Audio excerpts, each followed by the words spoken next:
Hey, I'm Jaden, I'm 23, and I'm the definition of living life on my own terms. I don't go to college, I'm not tied down to a career, and I sure as hell don't have any long-term plans. I live day to day, picking up odd jobs, hanging out with my friends, and figuring out just enough to cover my rent, or in my case, my bed at the rundown hostel I call home. Some people think I'm wasting time, but I think youth is meant to be lived, not locked down. Last week, my buddy Micah hit me up with a quick gig. Hey, my aunt needs her fence painted. She'll pay you decent money, way better than that crap you're doing at the diner. Money talks, man. I told him I was in.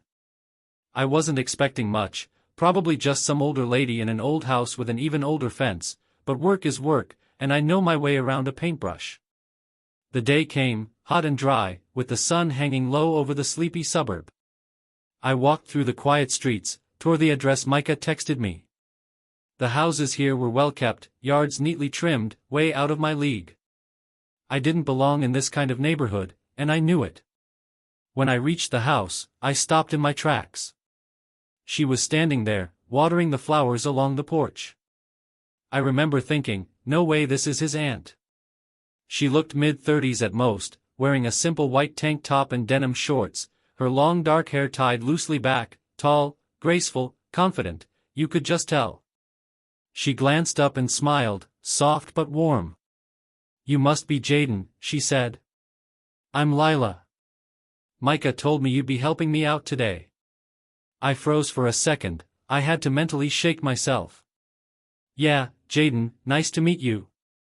She laughed lightly, like she knew the effect she had. Come on, I'll show you where the paint and brushes are. The fence was a long wooden stretch bordering her backyard, weathered and in desperate need of fresh paint. Take your time, she told me. I'd rather it be done right than fast. I'll bring you some lemonade in a bit. I set up my supplies and got to work. The rhythmic brushing calmed me, sun beating down, sweat dripping, paint streaking smoothly over the warm boards. Every now and then, I caught glimpses of Lila walking past the big bay windows, talking on the phone, reading on the porch. About an hour in, she came out with a cold glass of lemonade. You're doing a great job, she complimented, handing it to me.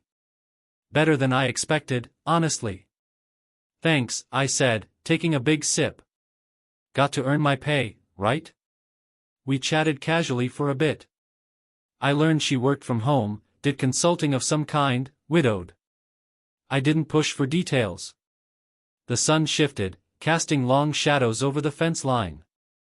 I was lost in my work when I heard the screen door creak again. Footsteps came up behind me. You know, she said softly, her voice teasing but smooth, if I were your age, I'd invite you in. I froze mid-stroke, brush still in hand. For a split second, I wondered if I heard her right. I turned my head slightly, meeting her gaze. Her expression didn't give anything away, just the faintest hint of a smirk, like she'd tossed out a challenge to see how I'd react. I chuckled nervously, wiping sweat from my brow. Is that so? She shrugged casually, her eyes dancing. But I'm not your age, so back to painting. And just like that, she walked back toward the house. I stared after her for a moment, the heat of the day suddenly feeling a whole lot more intense. I knew one thing in that moment, this wasn't going to be just another random gig. The next morning, I woke up in my tiny hostel room with sunlight creeping through the blinds. I stared at the ceiling for a while, thinking about Lila's words the day before, if I were your age, I'd invite you in. It wasn't just the sentence itself, it was the way she had said it, playful, confident, like she knew exactly the kind of reaction it would stir in me. I shook it off and pulled on a worn t-shirt. I had a job to finish, nothing more. When I arrived at her place, Lila was already outside, watering her plants, wearing a flowy sundress and sandals. She waved as I walked up the driveway. Morning, Jaden, ready to tackle the rest of the fence? Morning, yeah, let's get it done, I smiled back. I worked in the same rhythm as before, brush stroke after brush stroke. The sun climbed high again, and the dry heat settled in. Lila brought me a bottle of cold water around noon. I figured you might need this, she said with a knowing look. Thanks, you're saving my life, I joked, wiping sweat from my forehead. We kept our distance most of the day, but there was an energy hanging between us I couldn't ignore, and I was pretty sure she felt it too. Every time I caught her watching me from the porch or as she walked by, I wondered how much of this was intentional. By late afternoon, I was down to the last stretch of fence. The job had gone smoothly, and honestly, I was in no rush to finish. I liked being there.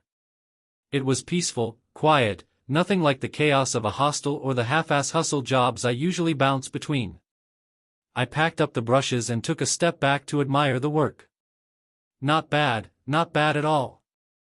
I turned around to find Lila leaning casually against the back door frame, arms crossed, watching me with that same calm smile. All done? She asked. Yeah, looks pretty good, right? I said. She nodded approvingly.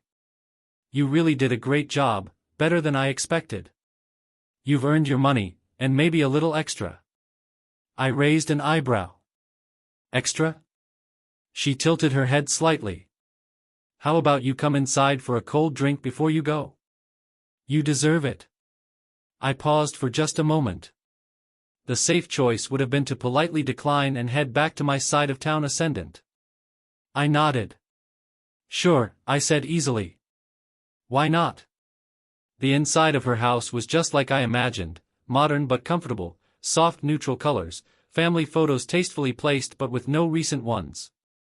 I caught a glimpse of an older wedding picture on a side table. It told me everything I hadn't asked. Lila handed me a glass of iced tea and motioned for me to sit at the kitchen island. The kitchen had a wide-open window, and the late sun cast a warm glow on the counters. We talked about nothing and everything. I told her about my random jobs, my lack of direction, the way I liked the freedom of not having a plan. She listened, laughed, and shook her head. You remind me of myself a long time ago, she said quietly. You used to be reckless too? I teased. I used to believe life was about chasing moments, not building fences. The irony of her words wasn't lost on me. We shared a laugh. Then she pulled out a bottle of red wine. Feel like staying for a glass? I hesitated. I don't want to overstep. She gave me a gentle, reassuring look. You're not. I nodded, and we moved to the living room. The wine was smooth, and the conversation even smoother. I couldn't believe how easy it was to talk to her. She was older, sure, but nothing about it felt forced or awkward. As the evening stretched into night, the conversation quieted. We sat side by side on the couch, both a little tipsy but fully aware of the unspoken tension growing between us. Lila set her glass down and turned to me. You're a good guy, Jaden. I don't usually do this. Do what? I asked softly. This, she said, barely above a whisper, and then she leaned in, her lips brushing mine. I froze, but only for a second. I kissed her back, gently, then more confidently. Her hand found my arm, and mine rested on her waist. I don't know how long we stayed like that. The world outside faded, and in that moment, nothing else mattered. The night unfolded naturally, with no rush, no questions, no promises. It was something we both chose to experience for exactly what it was. I woke up in unfamiliar sheets, soft morning light streaming through the half-open blinds. For a moment, I lay there, staring at the ceiling, the smell of fresh coffee already drifting in from the kitchen. I had no regrets, none. I glanced over at the empty space beside me and then slid out of bed, pulling on my jeans and t-shirt from the night before. I followed the sound of the brewing coffee to the kitchen. Lila stood barefoot in leggings and a loose sweater, stirring cream into her mug. Morning, I said, my voice still raspy. She looked up and gave me a calm, knowing smile. Morning. I stood awkwardly for a second, not sure what the protocol was for whatever last night had been. She held out a mug to me. Coffee? Sure, I took it, and we both leaned against opposite counters, sipping in silence for a moment. Finally, Lila spoke. I hope you don't think I make a habit of this. I shook my head. I don't. She glanced out the window at the freshly painted fence. You're easy to talk to, Jaden. That doesn't happen much for me anymore. I wasn't sure how to respond to that, so I just nodded. We didn't say much else. I left shortly after, not because I wanted to, but because it felt right. Neither of us defined what had happened, it was just understood. Life went back to normal, or as normal as my life ever was. I picked up a couple of shifts busting tables, did some yard work for cash, hung out with my buddies at cheap dive bars. But I kept thinking about her. One night, about a week later, Micah and I were drinking beers on the cracked back patio behind the hostel. He was rambling about work and girls, but my mind drifted. You good? Micah asked, noticing I had barely touched my drink. I hesitated. Hey, about your Aunt Lila? He laughed. What about her? I shrugged casually, trying to play it cool. What's her story? His tone softened immediately. She's been through some stuff, man. Her husband passed a couple years ago, real bad situation. Before that, the guy was controlling, cold. Honestly, it wrecked her for a while. She's better now, but she keeps to herself. I listened quietly, not saying a word. Why? Micah asked, squinting at me. Just curious, I lied. Inside, something clicked. Lila's calmness, the occasional sadness behind her strong smile, how she'd seemed so composed but distant at times, it all made sense. She hadn't just been alone lately, she had probably been lonely for a long time. The next afternoon, I found myself walking the same quiet streets back toward her house. I didn't plan it. I told myself I just happened to be in the neighborhood, but that was a lie. I stood at her gate for a solid 2 minutes, debating whether to knock. I didn't want her to think I was expecting anything or pressuring her for more than she was willing to give. I knocked anyway. Lila opened the door, wearing jeans and a plain blouse, her hair tied loosely. She looked surprised but only for a second. Jaden, hey. I was nearby and just thought I'd say hi. I can go if, she stepped aside. No, come in. We sat at her kitchen table. She poured 2 glasses of iced tea. This time, the conversation was different, deeper. We talked about life, family, how she had lost touch with her kids after the divorce. They were grown and living in other states. I listened more than I talked. She opened up in small pieces, like she wanted me to understand but was still testing the waters of how much to share. I know I'm older, she said at one point, staring into her glass, but sometimes it's just nice to have someone listen without judgment. I smiled. I can do that. Her expression softened, and she reached across the table, gently resting her hand over mine for a long second. We just sat like that. I knew then that whatever this was between us wasn't about a wild hookup or me chasing some older fantasy. It was simple, 2 people who had nothing to lose finding something unexpected in each other. I stayed for dinner. We cooked together, something simple, pasta and salad, but it felt like the most normal, easy evening I'd had in months. I didn't stay over that night. I hugged her at the door. She held on to me just a second longer than necessary.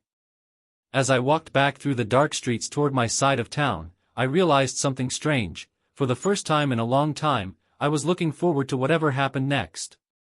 A few days passed. I tried to stay busy. I picked up a couple of extra landscaping jobs and even helped the guy at the hostel move out. But my mind kept drifting back to Lila. Every time my phone buzzed, I hoped it was her. Most of the time, it wasn't. By Friday, I'd had enough of waiting. I knew I wasn't supposed to get attached. We had no labels, no promises. But I also couldn't shake the feeling that we had unfinished business. So I did something I rarely did, I made a plan. I scraped together enough money to buy a small bouquet of fresh flowers, nothing fancy, just simple wildflowers. It felt stupid. I had no idea if this was the right thing to do, but I went with my gut. I walked up her street with my heart racing harder than I'd like to admit. I stopped at her gate, stared at the flowers, then knocked. The door opened. Lila stood there in soft leggings and an oversized sweatshirt, her hair loose around her shoulders. Her expression shifted from surprise to amused to confused in about 2 seconds. "Jayden, hey." I held out the flowers awkwardly. "I thought you could use these." She laughed softly, shaking her head. "You're impossible." But she took the flowers, softening. "Come in." I stepped inside. The house smelled faintly of vanilla and fresh laundry. We settled at the kitchen table, the bouquet in a small glass vase between us. There was a long pause before she finally spoke. "I didn't expect you to show up like this," she said. "I didn't expect to either," I admitted. "But I've been thinking. I needed to talk to you." Lila leaned back in her chair, folding her arms across her chest, waiting. "I know this probably wasn't supposed to be anything," I started, "and I'm not asking for anything big or complicated. I'm not that guy. I know I'm young. I know you've been through more than I can even imagine. But I guess I need to understand where we stand.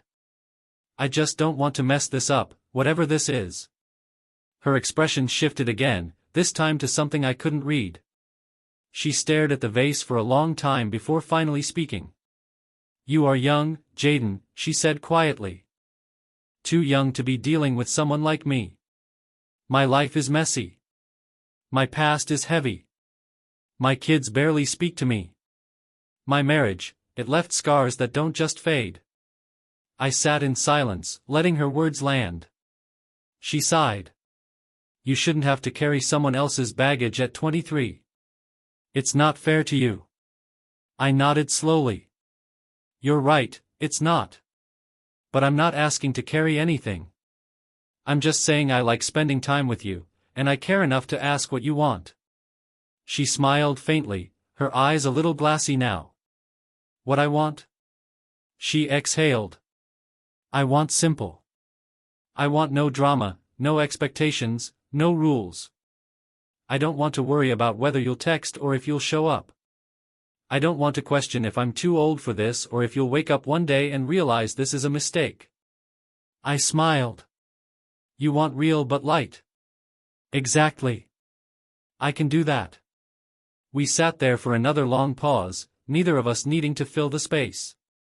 Lila reached for a glass of water. "You know we can't have anything serious, right?" I nodded. "I know. I mean it, Jayden. No expectations. You live your life, I live mine. We enjoy what we have when we have it, and when it ends, we walk away with no regrets. Understand?" "I do," I said, "and honestly, I think that's exactly what I wanted too." Her shoulders relaxed. She reached across the table and squeezed my hand briefly. "Good, because for a minute there, I was worried you were going to say something ridiculous like you wanted to date me officially." We both laughed. The tension between us eased instantly. That night, I didn't stay. I hugged her at the door, the kind of lingering hug that said everything words couldn't. We both knew what we had wasn't traditional. It wasn't even logical. But it worked. As I walked back down her street toward my usual chaos, I felt strangely grounded. I wasn't tied down, and neither was she. It was the first time in a long time where something undefined actually made sense. Weeks turned into months. My life stayed chaotic in the best way, working odd jobs, crashing at the hostel, meeting up with my friends at cheap bars, and barely keeping my phone charged. But Lila became this quiet, steady undercurrent to it all. We never talked about us. There was no label, no expectation. She never asked where I was when I wasn't there, and I never questioned if she was seeing anyone else. We saw each other when it worked. Some weeks, I stopped by twice. Other times, a whole week went by without contact. It never felt weird. Sometimes I'd help her with little things around the house, change a light bulb, fix a loose cabinet door, or lift boxes from her garage. Other times, we'd just sit on her back porch, sipping wine or iced tea, talking about everything and nothing. Lila had this way of making you feel calm, even when everything else in your life was a mess. I started to realize that I liked the simplicity of what we had. It didn't complicate anything. One Saturday afternoon, I showed up at her house after a landscaping job. I was sweaty, covered in dirt, probably smelling like grass and gasoline. Lila opened the door, wearing an oversized button-up shirt and leggings, her reading glasses still resting on her nose. She laughed when she saw me. "You look like you fought a lawnmower and lost." I grinned. "Might have." She stepped aside to let me in. "You want to shower?" I shook my head. "Nah, I just stopped by to say hi. I got plans later." She nodded, knowingly. "It's okay. I'm not your girlfriend, remember?" I winced a little, not because it hurt, but because she was right. That had always been the deal. I walked over to the kitchen island and leaned against it while she poured me a glass of water. "Lila," I said. She looked up. "I'm thinking about moving soon," I said. "There's this cheap apartment across town. It's still crap, but it's better than the hostel. I've been saving." Her expression didn't change. She simply nodded and smiled. "Good. You deserve something better than that bunk bed life." I hesitated. "It'll mean I won't be around this side of town much." I figured there wasn't any sadness in her voice, just understanding. She was exactly who I thought she was, independent, grounded, realistic. I took a long sip of water. "This was never supposed to be permanent, was it?"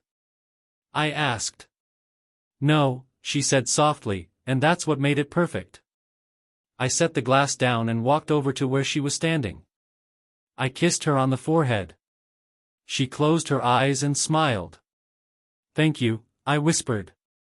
"For what?" "For giving me something good with no pressure. For letting me be me." Lila reached up and touched my cheek gently.